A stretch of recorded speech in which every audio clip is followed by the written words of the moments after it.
नमस्कार। आप लोग बहुत अच्छे होंगे, मुझे पूर्ण विश्वास है।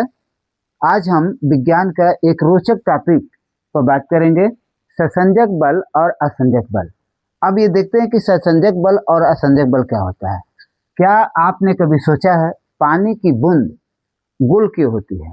पानी की बूंद गोल क्यों होती है? आप बारिश के समय भी देखते हो या जब भी पानी ऊपर से गिरता है तो बूंद बन जाता है, वो बूंद बूंद। अगर बारिश की भी होती है तो बूंदे होती है, तो आखिर या कहीं डालते हैं या शीत होता है तो बूंद हो जाता है, एक एक बूंद टाइप का। तो आखिर में ये पानी की बूंद गोल, वो भी क्या होती है? गोल होती है। गोल क्यों होती है? या पानी कांच या कपड़े से चिपक क्यों जाता है? ये सबका विषय में हमको समझना है। इन सबके पीछे क्या कारण है? ये ससंजक बल और असंजक बल। अब समझते हैं कि ससंजक बल क्या होता है।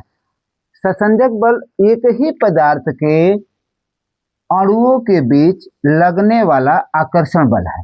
एक ही पदार्थ के अणुओं के बीच लगने वाला आकर्षण बल को ससंजक बल कहा जाता है। जिसके कारण कि पानी की बूंद, पानी के जो अणु होते हैं, पानी है उसके अणु जो होते हैं आपस में मिले रहते हैं, ये बूंद बूंद टाइप का। इसका मतलब पानी का जो अणु है आपस में इनके बीच में क्या है? आकर्षण है, जिसके कारण कि वो गोल हो जाता है। तो एक ही पदार्थ के, अब एक पदार्थ में पानी का अणु हो गया, या अगर हम कोई भी ठोस होता है, ठोस के बीच, ठोस क्यों होता है कि ठोस के अणुओं के बीच में आकर्षण बल ज्यादा होता है और जिसके कारण कि वो आपस में बंधे रहते हैं।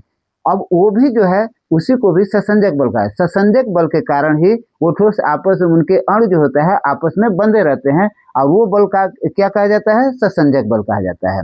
यानी एक ही पदार्थ, कोई भी एक पदार्थ होगा, जैसे कि लोहा है, लोहा ठोस है, तो ठोस है तो उसके लोहे के जो है, आयरन के जो अणु होते हैं सभी आपस में क्या होते हैं? बंधे होते हैं, जिसके कारण एकदम खींचे हुए, जिसके कारण ठोस है। गोल्ड है, सिल्वर है, जो भी है ठोस है। ठोस ठोस इसलिए है क्योंकि उसके मध्य जो होता है आकर्षण बल अणुओं का ज्यादा होता है, और इसलिए वो क्या हो जाता है? सॉलिड हो जाता है, जिसके उसको कहते हैं, उस बल को क्या बोला जाता है? ससंजक बल। यानी इसी बल के कारण पानी की बूंद क्या होती है? गोल होती है। अब देखिए, पानी के अणु जो होते हैं, पानी के अणु अणुओं को अपना खींचते हैं, पानी के अणुओं को खींचते हैं। तेल है, तेल के अणु है, तेल के अणुओं को खींचते हैं आपस में एक दूसरे का। इसी बल के कारण पानी की बूंद क्या होती है? गोल होती है, क्योंकि पानी के अणु आपस में जुड़े रहना चाहते हैं एक साथ, इसीलिए गोल हो जाता है। अब ससंजक बल को समझते हैं।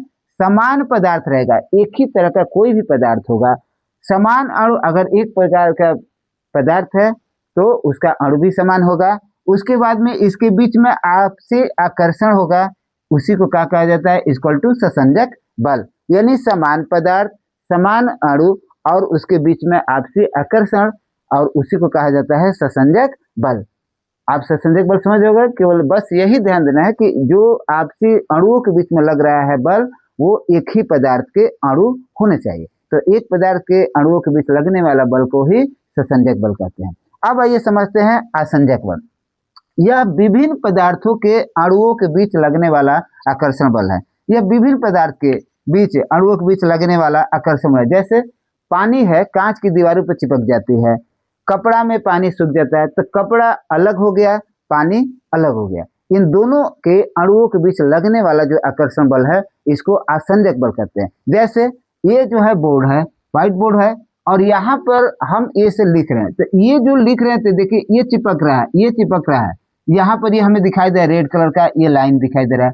तो ये जो है ये पदार्थ अलग है, और लिख रहे हैं जो स्याही है ये पदार्थ अलग है। तो इन दोनों के बीच में जो अणु का जो बल लगा, आकर्षण बल लग रहा है, जिसके कारण कि ये चिपक रहा है एक दूसरे के, और इसी बल को कहा जाता है असंजक बल। दो पदार्थ रहे, जिस तरीके से पानी है, पानी में जब हम हाथ डालते हैं तो हमारे हाथ में पानी की बूंद क्या होती है? पानी लग जाता है। अब क्या है? पानी अलग पदार्थ हो गया, हमारा हाथ जो है अलग हो गया। तो इन दोनों पदार्थों के बीच में, अणुओं के बीच में लगने वाला जो बल है, ये असंजक बल होता है। इस तरीके का दो पदार्थ अलग अलग होगा। अगर दोनों पदार्थ, अब कपड़ा है, कपड़ा में अगर पानी में अगर कपड़े को डालते हैं तो क्या होता है कि वो सोख लेता है।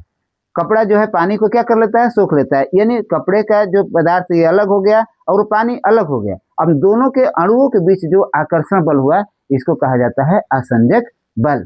इस प्रकार के दो पदार्थ अलग अलग होगा और उनके अणुओं के बीच जो बल लगेगा उसको कहेंगे असंजक बल, अगर एक ही पदार्थ है और उनके बीच जो अणुओं का बल लगेगा उसको कहेंगे ससंजक बल।